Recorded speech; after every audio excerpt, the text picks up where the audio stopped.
कल जब हृदय के बारे में पढ़ रहे थे तो हृदय में बहुत बार बोल चुके हैं क्या, धमनी शिरा केशिका, धमनी शिरा केशिका, धमनी शिरा केशिका। तो धमनी होता क्या है, धमनी में पढ़े थे, क्या पढ़े थे, शुद्ध रक्त का प्रवाह होता है। धमनी में किसका प्रवाह होता है, शुद्ध रक्त का प्रवाह होता है। उसके बाद शिरा में क्या होता है, अशुद्ध रक्त का प्रवाह होता है। उसके बाद केशिका, ये केशिकाएं किसको बोलेंगे, जहां दोनों आके मिलता है, धमनी और शिरा के छोटे छोटे छोटे छोटे पतले पतले पतले नसें आके जहां पे मिलता है, धमनी और शिरा जहां पे आके जुड़ जाता है, उनको क्या बोलेंगे, केशिका बोलेंगे। उनको क्या बोलेंगे, केशिका बोलेंगे। धमनी को देखा जाए तो हृदय से निकलता है महाधमनी, महाधमनी के बाद धमनी में बैठता है, धमनी से केशिका में बैठता है। ये शिरा से भी निकलेगा, महाशिरा से निकलेगा शिरा।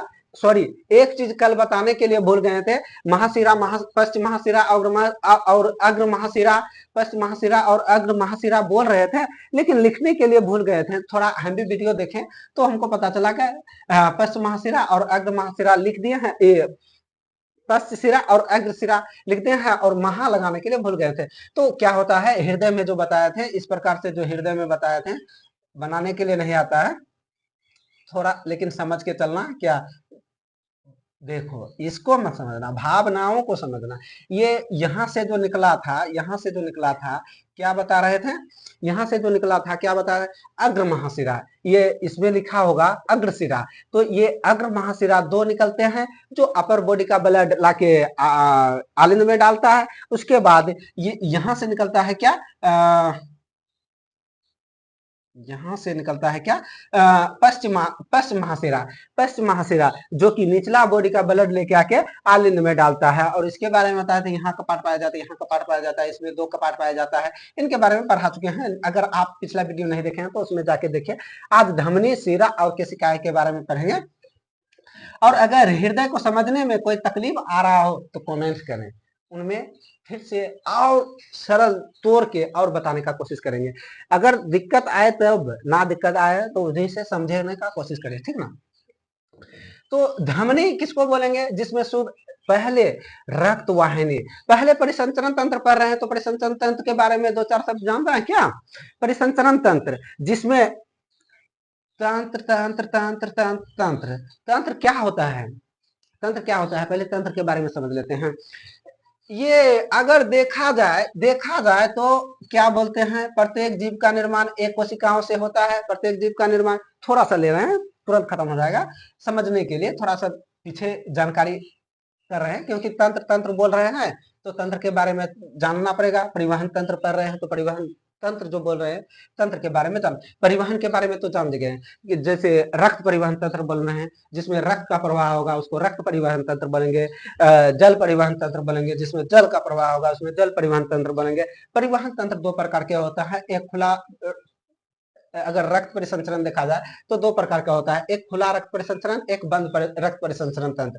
अभी जो हम पढ़ रहे हैं, हम लोग पढ़ रहे हैं बंद परिसंचरण तंत्र के अंतर्गत पढ़ रहे हैं। ये धमनी, शिरा, केशिका, जिसमें नसें पाए जाते हैं। अपने भाषा पे एक शब्दों में खत्म करना चाहे धमनी, शिरा, केशिका ना बोल के तो सीधा बोल देंगे क्या, जिसमें नस पाए जाएंगे उसको क्या बोलेंगे, बंद परिसंचरण तंत्र पाया जाता है। उन जीवों में कौन सा तंत्र पाया जाता है, बंद परिसंचरण तंत्र पाया जाता है, क्योंकि उनको प्रवाह करने के लिए, उनमें ब्लड प्रवाह करने के लिए कोई एक तंत्र पाया गया है, कोई एक नलिका पाया गया है, जिसको बंद परिसंचरण तंत्र, जिसके बदौलत उसका नाम पड़ा है। रक्त परिसंचरण तंत्र का अगर देखा जाए तो खोज 1628 में विलियम हार्वे नामक वैज्ञानिक ने किया था। कौन किया था, विलियम हार्वे नामक वैज्ञानिक। उनके बारे में अभी डिटेल से जानेंगे। ये थोड़ा सा क्या बोले, जैसे रिवीजन के तौर पे लेते हैं ना, कि एक बार बता दिए, अब क्या होना, कहीं कभी साउथ मूवी देखे होंगे तो देखे होंगे, उसको मार दिया, उसके बाद उसका पीछे का थ्योरी देना चालू करता है कि क्यों मारा, कैसे मारा। तो वही हम बताना चाहते हैं, ठीक ना। तो ये तंत्र के बारे में जानते हैं। तंत्र तंत्र तंत्र बोल रहे हैं तो तंत्र क्या होता है, प्रत्येक जीव का निर्माण एक कोशिकाओं से होता है। और ये बात हम जानते हैं कि बहुत सारे जीव एक कोश के हैं और बहुत सारे जीव बहुकोश के हैं। हम लोग अगर देखें तो हम लोग किसके अंतर्गत आएंगे, बहुकोश के जीव के अंतर्गत आएंगे। किसके अंतर्गत आएंगे, बहुकोश के जीव के अंतर्गत आएंगे। तो भैया बता दे, एक कोश के जीव के अंतर्गत कौन आता है, एक कोश के अंतर जीव के अंतर्गत अगर देखा जाए, उदाहरण के तौर पे लें तो अमीबा क्या है, एक कोश के जीव है। अमीबा क्या है, एक कोश के जीव है। अमेबा, प्रोटोजोआ, क्लेमाइडोमोनास, ये सब क्या है, एक कोशिकीय जीव है, एक कोशिकीय जीव है। लेकिन उनमें नहीं जाएंगे, अभी पढ़ रहे हैं परिवर्तन तंत्र, तो तंत्र जो आया है इनको समझने का कोशिश करते हैं। प्रत्येक जीव का निर्माण एक कोशिकाओं से होता है, और प्रत्येक जीव, कोई जीव एक कोशिका का होता है और बहुत सारे जीव बहुकोशिकीय भी होते हैं, जैसे हम लोग बहुकोशिकीय के अंतर्गत आते हैं। प्रत्येक जीव का एक निर्माण एक कोशिकाओं से होता है, एक कोशिका है, ये टूटेगा, दो कोशिका का निर्माण करेगा, फिर टूटेगा, ये जब टूटेगा चार कोशिकाओं का, दो कोशिकाओं का मान लेते हैं, इधर से बनाया, दो इधर से बना, तो ये टूट के दो बनाया, उसके बाद दो टूट के चार बनाया। इसी प्रकार से कोशिकाओं विभाजित हो के बहुत सारे कोशिकाओं का निर्माण करता है। और वह कोशिकाएं, ये कोशिकाएं जब एक साथ होगा, एक समूह में होगा, तब इनको क्या बोलते हैं, उत्तक बोलते हैं। तब इनको क्या बोलते हैं, उत्तक बोलते हैं। और बहुत सारे उत्तक मिलके, बहुत सारे उत्तक मिलके किसका निर्माण करता है, कोशिका टूट टूट के किसका निर्माण किया, उत्तक का निर्माण किया। उत्तक टूट टूट के किसका निर्माण करेगा, अंग का निर्माण करेगा। किसका निर्माण करेगा, अंग का निर्माण करेगा। और अंग, बहुत सारे अंग से अंग तंत्र का निर्माण होता है। बहुत सारे अंग से किसका निर्माण होता है, अंग तंत्र का निर्माण होता है। जैसे परिवहन तंत्र पढ़ रहे हैं, तो परिवहन तंत्र में कितने चीज शामिल है, ये हृदय शामिल है, उसके बाद रक्त शामिल है, उसके बाद क्या शामिल है, हृदय और रक्त वाहिनियां, जैसे धमनी शिरा कोशिकाएं। उसके बाद बहुत सारे कोशिकाएं जब जुड़ेगा तो उसको क्या बोलेंगे, अंग बोलेंगे। ये सभी अंग जुड़ जुड़ के अंग तंत्र का निर्माण करता है। अंग तंत्र का निर्माण, तब अंग तंत्र से शरीर का निर्माण होता है। अंग तंत्र से शरीर का निर्माण होता है। हम अपने शरीर पे अगर गौर करें तो कई बार बोलते हैं श्वसन तंत्र, कई बार बोलते हैं तंत्रिका तंत्र, कई बार बोलते हैं पाचन तंत्र, कई बार बोलते हैं, क्या हुआ, कोई प्रॉब्लम है क्या, नहीं? तो क्या श्वसन तंत्र, उत्सर्जन तंत्र, परिवहन तंत्र, ये सब क्या है, तंत्र है। ये सब क्या है, तंत्र है। तो बहुत सारा तंत्र मिलके क्या हमारा बॉडी का निर्माण हुआ है, शरीर का निर्माण हुआ है, ठीक ना। तो तंत्र, अब नहीं लगता है कि आपको कोई दिक्कत करेगा, तंत्र बोलेंगे तो आपको कोई प्रॉब्लम होगा, नहीं ना, नहीं होगा। तो इनके बारे में, धमनी शिरा और केशिका के बारे में जानने से पहले क्या हम जान ले, क्या परिसंचरण तंत्र का खोज किसने किया था। परिसंचरण तंत्र का पहला नंबर, परिसंचरण तंत्र का खोज, रक्त परिसंचरण तंत्र का खोज विलियम हार्वे किया था। कौन, विलियम हार्वे,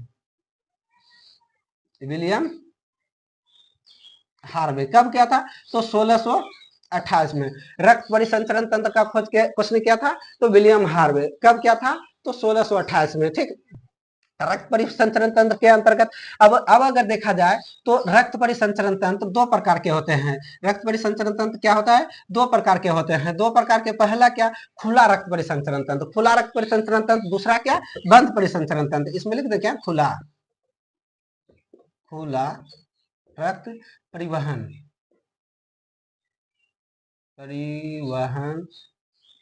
तंत्र। देखना, इसमें से कुछ नहीं आएगा, जो आएगा यहां से निकलेगा, ठीक ना। तो थोड़ा बात को गौर करना, और नोट्स अगर बनाने का कोशिश करते हैं तो जो बोलते हैं उसको कॉपी कलम लेके बैठा करिए और उसको लिखिए। क्योंकि किताब से पढ़ाने का हमको आदत नहीं है, और किताब से जब पढ़ाएंगे तो किताब में कुछ मान लेते हैं, अगर 10% लिखा रहेगा, 20% बोलते हैं, वह 10% यहाँ से आएगा, ठीक ना।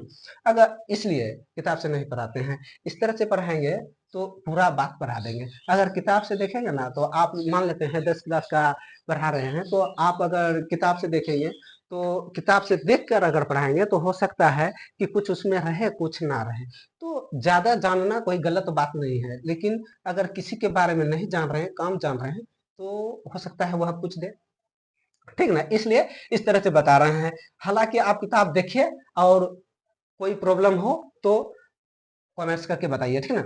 एक होता है खुला परिसंचरण तंत्र, खुला रक्त परिवहन तंत्र। दूसरा होता है बंद परिवहन तंत्र। दूसरा क्या होता है, बंद परिवहन तंत्र। दूसरा क्या होता है, बंद परिवहन तंत्र। खुला परिवहन तंत्र, सर भैया ये बता दीजिए, खुला बंद परिवहन तंत्र किसमें पाया जाता है। तो कभी देखा होगा कोकरोच को मारो और उसको देखो, तो उसमें क्या, कोकरोच को मारना मत, देखो जीव, किसी भी जीव का हत्या करना पाप है, ठीक ना। हमारे सनातन धर्म के अनुसार किसी भी जीव को हत्या करना पाप है, तो मारना मत। कभी अगर मर जाए तो उसको देखना, क्या उसमें नसें दिखाई दे रहा है, नहीं दिखा रहा है, नहीं दिखाई दे रहा है। क्या झींगा झींगा जिसको बोलते हैं, वह झींगा मछली जो होता है, क्या उसमें कोई नस दिखाई दे रहा है? नहीं दिखाई दे रहा है। क्या बिच्छू पे कोई नस दिखाई दे रहा है? नहीं दिखाई दे रहा है। क्या कॉकरोच बोल दिए? क्या कॉकरोच बोल दिए? हाँ, कॉकरोच, झींगा, बिच्छू और केकड़ा। केकड़ा उसमें क्या कोई नस पाया जाता है? तो नहीं पाया जाता है। तो उनमें नसें नहीं पाया जाता है। नसें क्या है? धमनी, शिरा और केशिका है। नसें क्या है? धमनी, शिरा और केशिका है, उसमें नहीं पाए जाते हैं। तो इन सबके बदले एक ही चीज का प्रयोग करेंगे जो अपने भाषा में बोलते हैं नस, ठीक ना। तो उनमें नहीं पाया जाता है, तो इनमें नहीं पाया जाता है, तो उनको क्या बोलेंगे? खुला परिवहन तंत्र। खुला परिवहन तंत्र, खुला परिवहन तंत्र। अब इसके बंद परिवहन तंत्र के अंतर्गत आते हैं। इनका क्या होता है? इनका रक्त जो होता है सीधे उत्तक के संपर्क में रहता है। इनका रक्त क्या होता है? सीधे उत्तक के संपर्क में होता है। अब ये बता दीजिए, परिवहन तंत्र बोल रहे हैं, परिवहन तंत्र बोल रहे हैं, और आप बोले क्या जिसमें किसी का प्रवाह होता है उसी को परिवहन तंत्र बोलते हैं। जैसे रक्त का प्रवाह हो रहा है तो उसको बोलते हैं रक्त परिवहन तंत्र। तो परिवहन का क्या आवश्यकता है? शरीर में है ब्लड, पड़ा रहे कहीं पे, उससे क्या दिक्कत है? देखो, परिवहन तंत्र क्या होता है? पूरे शरीर में अगर मान लेते हैं शरीर में कार्बन डाइऑक्साइड मिला है तो उसको क्या करेगा? सिराएं, सिराएं हृदय के पास लेके जाएगा। हृदय फिर वही प्रोसेस जो दिल पे हार्ट के बारे में बताए थे, वही प्रोसेस से होगा। तो कार्बन डाइऑक्साइड निकाल के कहीं कहीं उसमें ऑक्सीजन मिलाएगा, कार्बन डाइऑक्साइड मिला के कहीं कहीं ऑक्सीजन मिलाएगा। और मान लेते हैं जैसे हम लोग भोजन करते हैं, तो भोजन, हम लोग जो भोजन करते हैं ना, दो ये अपने भाषा में बोलते हैं कि आज रोटी खाए हैं, रात में चावल खाए हैं, आज पनीर खाए हैं। लेकिन विज्ञान वह नहीं जानता है, हमारे पाचन तंत्र उसको नहीं समझता है। हमारा पाचन तंत्र ये समझता है कि आप कितना कार्बोहाइड्रेट लिए हैं, आप कितना प्रोटीन लिए हैं, आप कितना कार्बोहाइड्रेट, प्रोटीन और वसा लिए हैं, आप कितना कार्बोहाइड्रेट लिए हैं, कितना प्रोटीन लिए हैं और कितना वसा लिए हैं। यही कार्बोहाइड्रेट टूटता है तो ग्लूकोज का निर्माण करता है, उसके बाद प्रोटीन टूटता है तो एमिनो अम्ल का निर्माण करता है, और वसा टूटता है तो वसीय अम्ल का निर्माण करता है।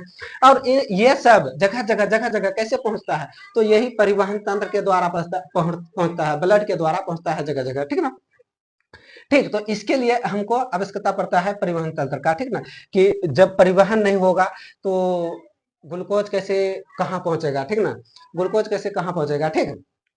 तो परिवहन तंत्र, बंद परिवहन तंत्र।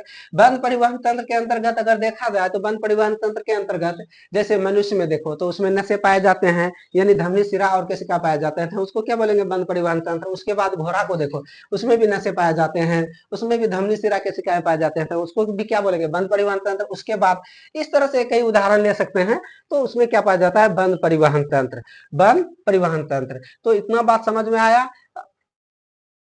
परिवहन तंत्र की खोज विलियम हार्वे ने किया था।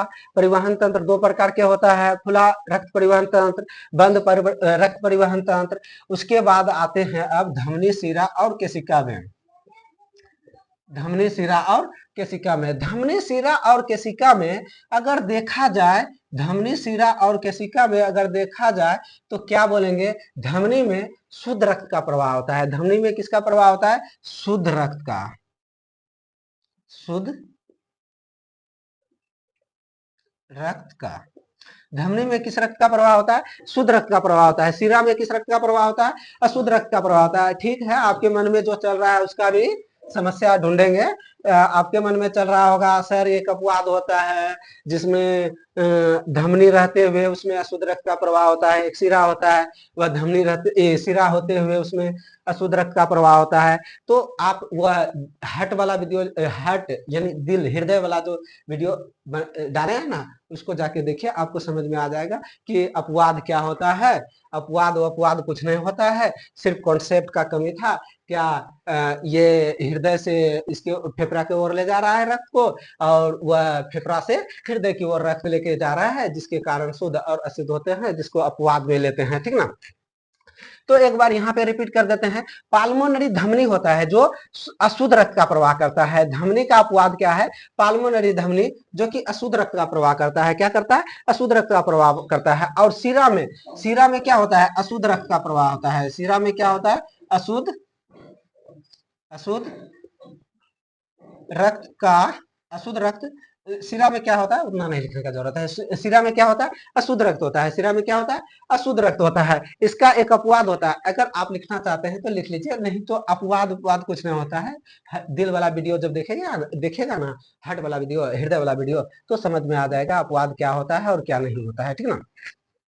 अगर अभी आप लिखना चाहते हैं तो लिख लीजिए पाल्मोनरी सीरा, पाल्मोनरी सीरा, जिसमें शुद्ध रक्त का प्रवाह होता है। शुद्ध रक्त और अशुद्ध रक्त, यहाँ पे शुद्ध रक्त और अशुद्ध रक्त से हमारा क्या मतलब होगा, शुद्ध रक्त से मतलब होगा क्या, जिसमें ऑक्सीजन मिला हो, जिसमें ऑक्सीजन मिला हो, और अशुद्ध रक्त से क्या होगा, जिसमें कार्बन डाइऑक्साइड मिला हो, ऐसा नहीं कि कचरा मिला रहे, ठीक ना। और केशिकाएं क्या होता है, ये दोनों जहां जाके जुड़ता है, ये दोनों जहां जाके जुड़ता है उसको क्या बोलते हैं, केशिकाएं बोलते हैं। उसको क्या बोलते हैं, केशिकाएं बोलते हैं। ये धमनी और सिरा जहां पे जाके जुड़ेगा उनको क्या बोलेंगे, केशिकाएं बोलेंगे। उनको क्या बोलेंगे, केशिकाएं बोलेंगे। इस तरह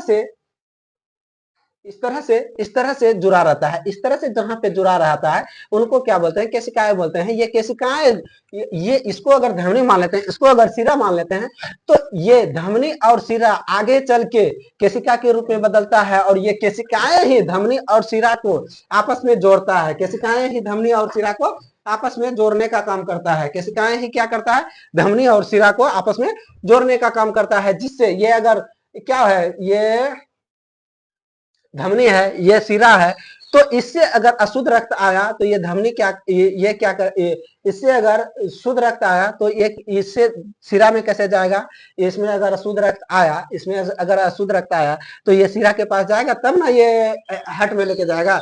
तो इस तरह से जहां पे जुड़ा रहता है उनको केशिकाएं बोलते हैं। इधर से आया अशुद्ध रक्त और इसमें प्रवेश किया, किसके माध्यम से, केशिकाओं के माध्यम से यह जुड़ा हुआ है, इसमें प्रवेश करेगा, फिर से क्या होगा, वह हट में जाएगा, फिर से क्या होगा, वह हट में जाएगा।